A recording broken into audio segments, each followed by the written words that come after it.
예수님의 탄생, 예수님의 나심에 대해서 우리 함께 은혜를 나누고자 합니다. 세 가지 말씀을 드립니다. 첫 번째는 예수님은 성령으로 잉태되셨다라는 것입니다. 우리 18절 읽어보겠습니다. 시작. 예수 그리스도의 나심은 이러하니라. 그의 어머니 마리아가 요셉과 약혼하고 동거하기 전에 성령으로 잉태된 것이 나타났더니, 성령으로 잉태된 것이 나타났더니 라고 말하고 있습니다. 그리고 20절도 함께 읽어보겠습니다. 시작. 이 일을 생각할 때에 주의 사자가 현몽하여 이르되 다윗의 자손 요셉아 내 아내 마리아 데려오기를 무서워하지 말라. 그에게 잉태된 자는 성령으로 된 것이라. 아멘. 성령으로 잉태되었다라고 말하고 있습니다. 마리아와 요셉이 약혼하고 동거하기 전에 이미 잉태가 되었습니다. 아이를 배웠습니다. 요셉은 이 일로 인해서 많은 근심 속에 있었고 또 두려워하였고 또 무서워하였습니다. 왜 그렇습니까? 처녀가 자기와 약혼한 그 처녀가 잉태가 되었어요. 아이를 배웠어요. 얼마나 기가 막힌 일입니까? 요셉 자체도 아마 배신감을 느꼈을 수도 있을 거예요. 그렇죠? 그리고 이 여인, 자기가 사랑하는 이 여인 마리아도 율법에 보면 처녀가 임신하면 어떻게 됩니까? 돌에 맞는 거예요. 맞아 죽습니다. 그러니까 얼마나 이 마음이 두근두근하고 또 겁이 났겠습니까? 그런데 이 요셉은 그렇게 하려고 하지 않았습니다. 이 마리아를 보호해주고 마리아를 오히려 잘못을 덮어주려고 했던 것입니다. 그래서 우리가 이 19절을 보시면은 19절 한번 같이 읽어보겠습니다. 시작. 그의 남편 요셉은 의로운 사람이라 그를 드러내지 아니하고 가만히 끊고자 하여. 그의 남편 요셉은 어떤 사람이라고요? 의로운 사람이다. 그런데 여러분 신기한 것은 요셉이라는 말 자체에 이 의롭다라는, 의로운 사람이다라는 이 뜻이 포함이 되어 있어요. 그런 뜻이 있습니다. 요셉은 의로운 사람이다. 의로운 사람이다라고 하는 것은 정의로운 사람뿐만 아니라 또 따뜻한 사람이다라는 것입니다. 그래서 그를 드러내지 아니하고 마리아를 사람들 앞에 데리고 나가서 이 여인은 천한 사람이고 부정한 사람입니다라고 하지 아니하고 오히려 가만히 그것을 이제 문제를 해결하고 오히려 그 잘못을 덮어주려고 했던 것입니다. 여러분 남의 잘못을 드러내지 마시고 우리도 덮어주는 그런 사랑의 사람이 되시기를 바랍니다. 용납하시길 바랍니다. 잠언서 10장에 보면은 사랑은 모든 허물을 가린다 이렇게 말하고 있습니다. 또 잠언서 17장 9절에 보면은 허물을 덮어주는 자는 사랑을 구하는 자요라고 이렇게 말하고 있습니다. 그래서 우리도 사랑하여서, 사랑이라는 것은 허물을 덮어주는 거예요. 가정에서 여러분 남편의 허물을 덮어주시기 바랍니다. 아내의 허물을 덮어주시기 바랍니다. 남자친구, 여자친구의 허물을 덮어줘야 돼요. 여러분 성도들의 허물을 덮어주시기 바랍니다. 그것이 사랑입니다. 그래서 사랑하면 다 거기에 다 들어있는 것입니다. 자, 예수님은 성령으로 잉태되었다라고 이렇게 이제 예수 그리스도의 나심에 대해서 이렇게 말씀하시면서 마태가 이렇게 얘기를 하죠. 그런데 이렇게 요셉이 가만히 이제 문제를 다 처리하려고 이제 생각을 하고 있는데 주의 사자가 현몽하여라고, 현몽은 뭐냐면은 꿈에 나타났다라는 거예요. 꿈에 나타나서 이제 이 요셉에게 말씀하십니다. 뭐라고 말씀하시냐면은 다윗의 자손 요셉아 내 아내 데려오기를 무서워하지 말라. 그에게 잉태된 자는 성령으로 된 것이다. 아내 데려오기를 무서워하지 말아라. 그에게 잉태된 자는 사람으로 된 것이 아니라 사람의 어떤 관계로 된 것도 아니고 사람이 개입해서 된 것이 아니다. 성령님이 역사하신 것이다 라는 것입니다. 할렐루야. 예수님은 전적으로 성령님의 역사로 말미암아 하나님께서 개입하셔서 예수님이 태어나신 줄 믿으시기 바랍니다. 상식적으로 생각이 안 됩니다. 합리적이고 이성적인 방법이 아닙니다. 여러분, 우리가 성경을 읽을 때 합리적이고 이성적이고 상식적인 방법들이 있습니까? 창세기 1장 1절부터 여러분 합리적인 방법이 아닙니다. 태초에 하나님이 천지를 창조하시니라. 이게 어떻게 합리적이고 이성적으로 가능합니까? 여러분 눈에 보셨습니까? 어떤 사람도 하나님이 창조하는 걸 못 봤습니다. 거기서부터 시작해서 이 요한계시록 22장까지 끝날 때까지 하나님의 말씀은 믿음으로 보아야 되는 것입니다. 할렐루야.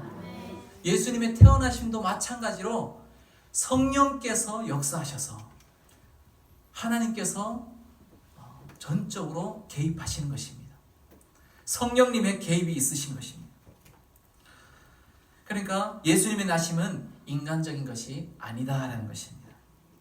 성령의 역사는 인간적인 개입이 아닌 하나님의 개입이 있었다라는 것입니다. 하나님이 개입하시면 한치의 오차가 없는 것입니다.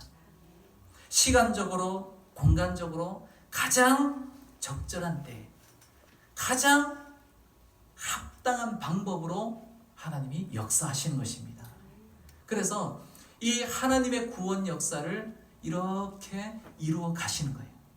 하나님의 예언을 성취해 가시는 것입니다. 이것이 바로 하나님의 역사, 하나님의 경륜. 할렐루야. 하나님을 찬양하시기 바랍니다. 여러분도 성령님의 인도하심을 받으시고 성령님 안에 거하시면 여러분의 삶을 성령님이 이렇게 이끌어 가시는 것입니다.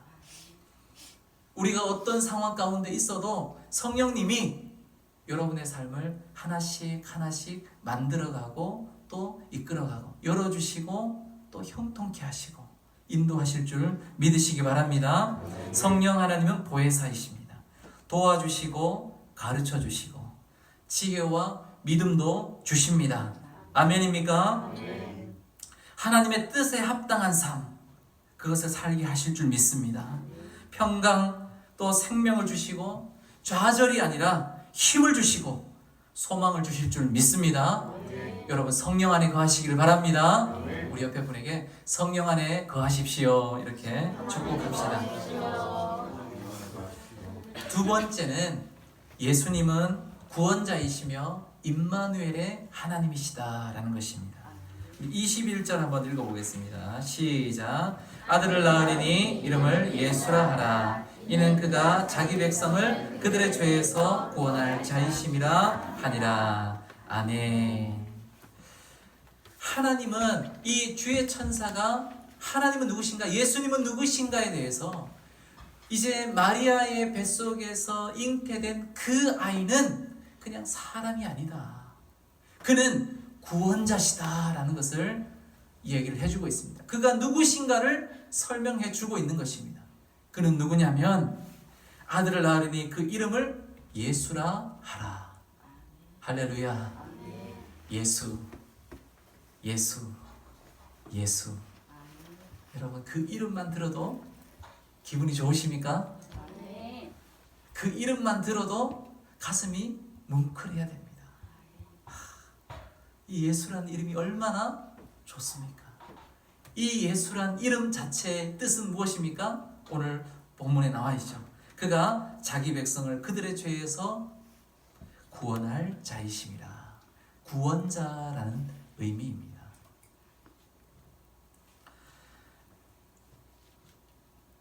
예수님은 구원주로 이 땅에 오셨습니다. 예수님은 온 세상의 죄를 짊어지시고 십자가에 달리셨습니다. 우리의 모든 죄를 도말하시고 또 우리의 이 모든 죄를 다 끝내버리셨습니다. 동이 서에서 먼 것처럼 우리 모든 죄를 하나님께서 덮으시고 끝내버리셨다. 그래서 예수님만이 하나님께로 나아갈 수 있는 유일한 길이 되십니다. 할렐루야. 내가 곧 길이요 진리요 생명이니 나로 말미암지 않고는 아버지께로 올 자가 없느니라. 다른 이름은 없나니 천하 인간의 구원 얻을 만한 다른 이름을 우리에게 주신 일이 없다라고 말하고 있습니다. 여러분, 오직 예수님만이 우리를 하나님의 자녀되게 하시고 또 천국으로 인도하는, 하나님께로 인도하는 유일한 길이 되심을 여러분 믿으시기를 주님의 이름으로 축복합니다. 하나님과 우리 사이에 막혔던 그 죄악들, 이 죄악들을 예수님이 싹 걷어내시고 하나님과 우리를 이어주는 화목제물이 되셨다라는 것입니다. 할렐루야. 또 예수님은 임마누엘의 하나님이 되신다. 우리 23절 읽어보겠습니다. 23절 시작. 보라, 처녀가 잉태하여 아들을 낳을 것이요 그의 이름은 임마누엘이라 하리라 하셨으니 이를 번역한즉 하나님이 우리와 함께 계시다 함이라. 아멘. 임마누엘. 자, 따라합시다. 임마누엘. 자, 임마누엘은 뭐죠? 하나님이 우리와 함께 계십니다. 자, 하나님이 우리와 함께 계십니다. 하나님이 나와 함께 하신다. 자, 따라합시다. 하나님이 나와 함께 하신다. 시작. 하나님이 나와 함께 하신다. 믿으십니까? 할렐루야. 하나님이 여러분과 함께 하십니다. 임마누엘의 하나님. 그래서 여러분 이렇게 평소 때 이렇게 고백하십시오.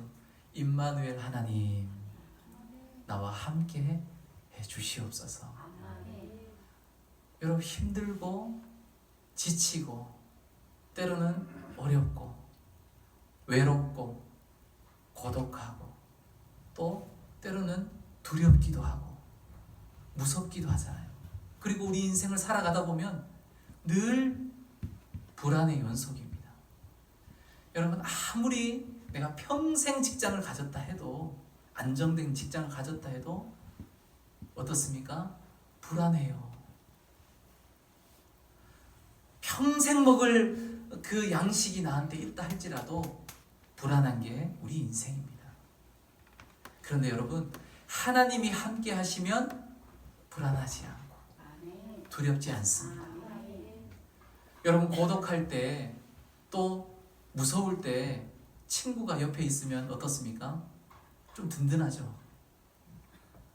아무리 연약한 아이가 옆에 있다 할지라도 있어도 어떻습니까?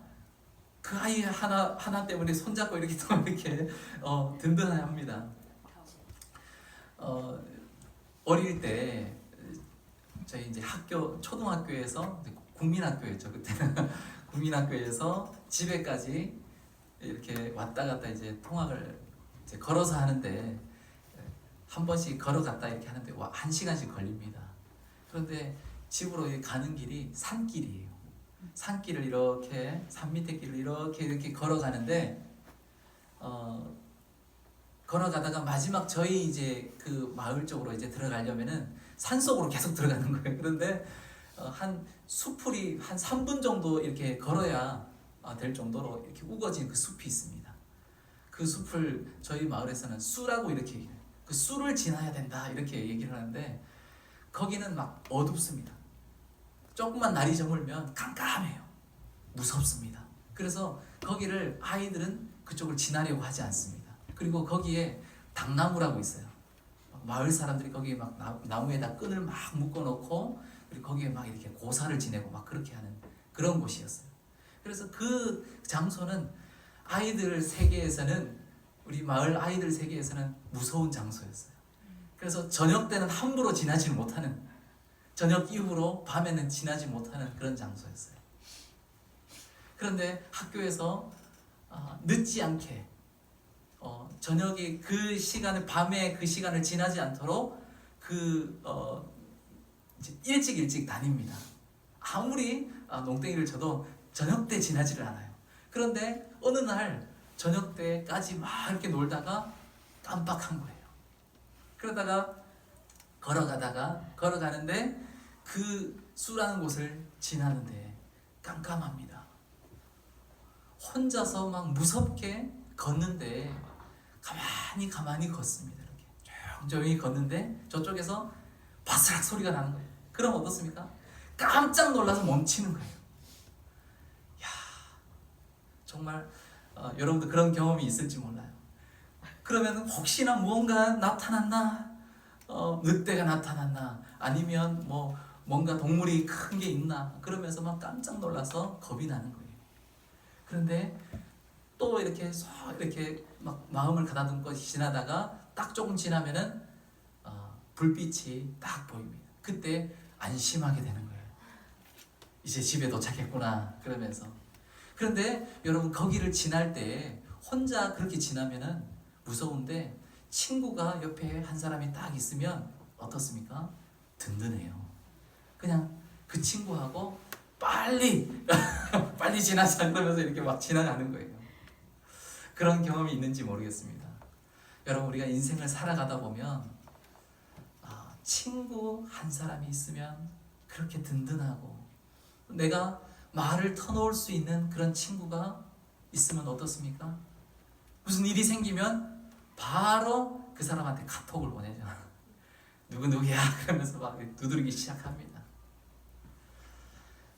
사람 친구가 하나 있어도 그렇게 든든한데 우리에게는 성령님이 계신 줄 믿습니다. 천지를 지으신 하나님이 계십니다. 온 땅을 다스리고 온 땅을 움직이시고 온 땅의 주관자 되신 하나님이 나의 친구가 되시고 나의 아버지가 되시고 나의 피난처가 되시고 피할 바위가 되신다라는 것입니다. 할렐루야. 임마누엘의 하나님이 여러분과 함께 하십니다. 두려워하지 마시기 바랍니다. 놀라지 마시기 바랍니다. 두려워하지 말라. 내가 너와 함께 함이니라. 놀라지 말라. 나는 내 하나님이 됨이니라. 내가 너를 굳세게 하리라. 참으로 너를 도와주리라. 참으로 나의 의로운 오른손으로 일하는 손으로 능력의 손으로 너를 붙들어 주리라. 할렐루야. 주님께 모든 것을 맡기시기 바랍니다. 시편 46편 7절에 보면 만군의 여호와께서 우리와 함께 하시니 야곱의 하나님은 우리의 피난처시로다. 이사야 12장 12절에 보면 보라 하나님은 나의 구원이시라. 내가 신뢰하고 두려움이 없으리니 주 여호와는 나의 힘이시며 나의 노래시며 나의 구원이심이라. 임마누엘의 하나님을 붙드시기 바랍니다. 세 번째로 순종하여 하나님의 뜻을 이루어야 합니다.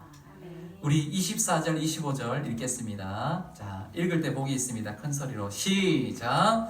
요셉이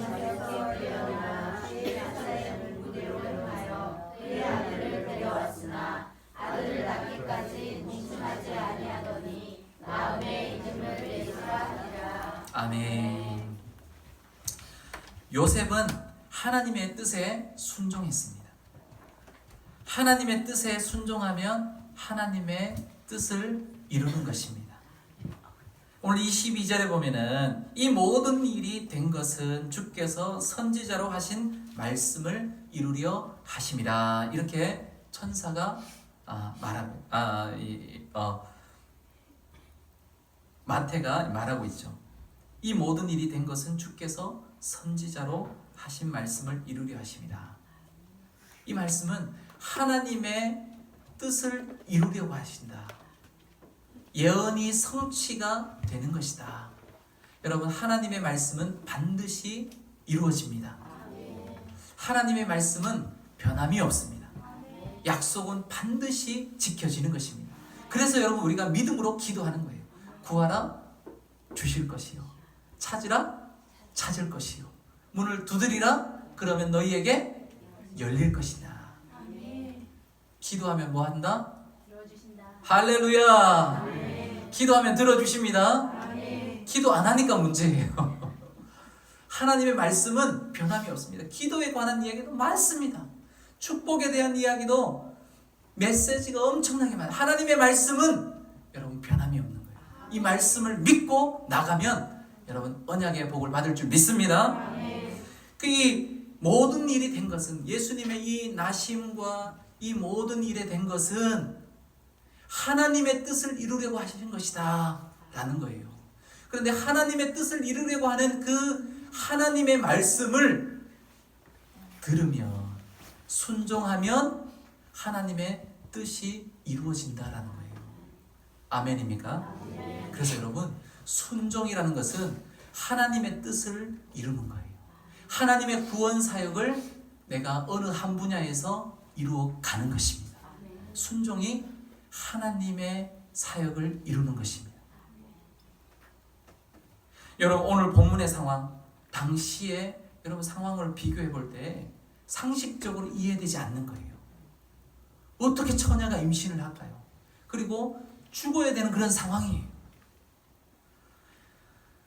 그래도 요셉은 어떻게 합니까? 잠에서 딱 깨어나서 분부대로 행하여 라고 말하고 있습니다. 오늘 본문에 보면은 24절에 요셉이 잠에서 깨어 일어나 주의 사자의 뭐대로? 할렐루야. 분부대로 행하시기 바랍니다. 하나님이 여러분에게 무엇을 말씀하십니까? 하나님이 설교를 통해서 말씀하시기도 합니다. 하나님 여러분 묵상을 통해서도 말씀하시고, 여러분 우리가 성경책을 읽고 듣고 또 연구할 때 하나님이 우리에게 말씀하십니다. 또 기도할 때 우리에게 메시지를 주십니다.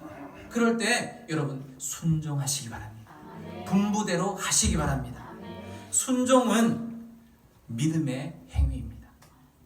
믿음은 보이지 않고 들리지 않아도 가는 것입니다. 순종도 이해가 되지 않는 상황임에도 불구하고 오히려 하나님을 신뢰하고 믿음으로 가는 최고의 믿음의 행위가 바로 순종이라는 것입니다.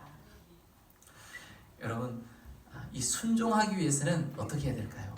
바로 나를 내려놓아야 되는 거예요. 여러분, 우리 인생에, 우리 삶에 있어서 가장 큰 적은 우리가 흔히 생각할 때 마귀다, 사탄이다, 우리의 적은 사탄이야 이렇게 얘기할 수 있습니다. 그러나 여러분, 사실은 나의 가장 큰 적은 나 자신입니다. 나 자신을 이기지 못하면 안 되는 것입니다. 순종은 나를 포기하지 않으면 할 수 없는 것입니다. 내 경험과 내 판단과 내 지식, 내 것을 포기하지 않으면 순종할 수 없는 것입니다. 하나님이 말씀하십니다. 그런데 하나님, 내 경험으로 비추어 볼 때 이거는 아닌 것 같은데요.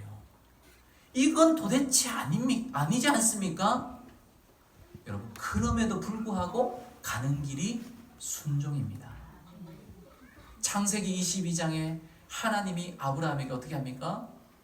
네 아들 이삭, 사실은 그 이삭도 하나님이 주신 아들이에요. 그 이삭을 통해서 너의 자녀들이 하늘의 별과 같고 바다의 모래알 같이 그렇게 엄청나게 많아지리라, 그렇게 약속의 자녀로 주셨는데 하나님이 그 아들을 내가 지시하는 한 산 거기 가서 바쳐라. 아브라함은 어떻게 합니까? 한마디 하지 않습니다. 아침에 일찍 일어나 그 아들을 바치러 가는 것입니다. 이것이 바로 순종이라는 거예요. 내 생각을 따지지 않습니다. 내 경험을 내세우지 않습니다. 내 말을 내세우지 않습니다. 하나님이 주시지 않았습니까? 도저히 못합니다. 나 안 됩니다. 이렇게 하지 않습니다. 그럼에도 불구하고 가는 것입니다. 베드로가 밤이 맞도록 수고해서 고기를 잡았습니다. 그물을 내렸습니다. 한 마리도 못 잡았어요. 아침에 실망해서 낙심해서 그물을 깃고 있는데 예수님이 와서 뭐라고 하십니까? 가서 깊은 곳에 가서 그물을 던져라. 베드로가 뭐라고 합니까? 내가 밤이 맞도록 수고했습니다. 거기서 만약에 밤이 맞도록 수고했습니다, 예수님은 목수지 않습니까? 저는 어부예요. 그러면서 제가 더 경험이 많겠습니까? 예수님이 경험이 많겠습니까? 그래서 만약 제 경험으로 볼 때 밤에 고기가 잡히지 낮에 고기가 안 잡힙니다. 낮에는 고기가 다 밑으로 다 깔리고 다 없습니다. 그렇게 했다면 여러분 예수님을 경험하지 못했을 거예요. 그런데 베드로는 어떻게 합니까? 내가 밤이 맞도록 수고하였지만 말씀에 의지하여 내가 그물을 내리리이다. 그러면서 가서 그물을 던졌습니다. 여러분은 어땠겠습니까? 엄청난 역사가 일어난 것입니다. 풍성하게 그 배에 만선이대로 가득 채워. 그리고 이 고기가 너무 많이 잡혀가지고 자기 배에도 채울 뿐만 아니라 동물을 불러요. 그 배에도 어떻게 합니까? 가득 채우는 것입니다. 그래서 만선이 되어서 돌아와요. 예수님을 경험한 거예요. 예수님 앞에 와서 주여 저를 떠나소서 저는 죄인이로소이다. 할렐루야. 여러분 순종할 때 이런 복이 있는 줄 믿으시기 바랍니다. 갈라디아서 2장 20절에 내가 그리스도와 함께 십자가에 못 박혔나니 그런즉 이전에 내가 산 것이 아니요 오직 내 안에 그리스도께서 사신 것이라. 내가 십자가에 못 박혀야만 여러분 순종할 수 있는 것입니다. 순종할 때 큰 축복이 따르게 되는 것입니다.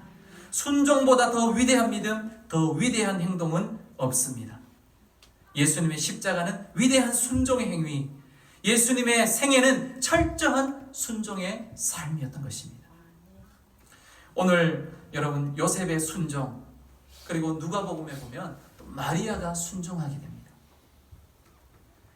이 요셉의 순종과 마리아의 순종으로 인해서 하나님의 구원 사역이 시작이 되는 것입니다.